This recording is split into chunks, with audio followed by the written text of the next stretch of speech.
நேபாளம் ஊடாக இத்தாலிக்கு தப்பி செல்ல முயன்ற யாழ்ப்பாணத்தைச் சேர்ந்த இளைஞர் ஒருவர் இத்தாலி பயண முயற்சி தோல்வியடைந்தமையால் மீண்டும் இலங்கை திரும்ப முற்பட்ட வேளையில் இந்தியாவில் வைத்து கைது செய்யப்பட்டுள்ளார். யாழ் குடத்தனை பகுதியைச் சேர்ந்த மூவர் கடந்த ஜனவரி மாதம் சுற்றுலா விசா மூலம் நேபாளத்துக்கு பயணித்துள்ளனர்.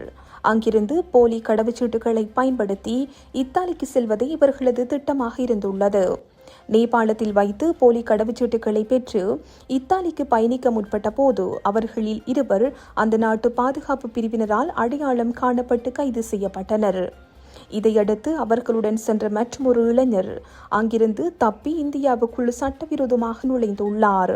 இந்தியாவின் ராமேஸ்வரம் பகுதிக்கு வந்தடைந்த மேற்படி இளைஞர் அங்கிருந்து படகு மூலம் மீண்டும் இலங்கைக்கு தப்பி வர முயன்றுள்ளார். இதன்போது இந்திய பாதுகாப்பு படையினரால் அவர் கைது செய்யப்பட்டு தற்போது மண்டபம் முகாமில் தடுத்து வைக்கப்பட்டுள்ளார். கைது செய்யப்பட்டவர் குடத்தனையைச் சேர்ந்த 26 வயதுடைய இளைஞர் என்று அடையாளம் காணப்பட்டுள்ளார். இந்த சம்பவம் குறித்து இந்திய போலீசார் மேலதிக விசாரணைகளை முன்னெடுத்து வருகின்றனர். இந்த செய்தி உள்ளிட்ட மேலதிக விரிவான செய்திகளுக்கு www.behindmenews.org என்ற எமது இணைய பக்கத்தினை பார்வையிடவும்.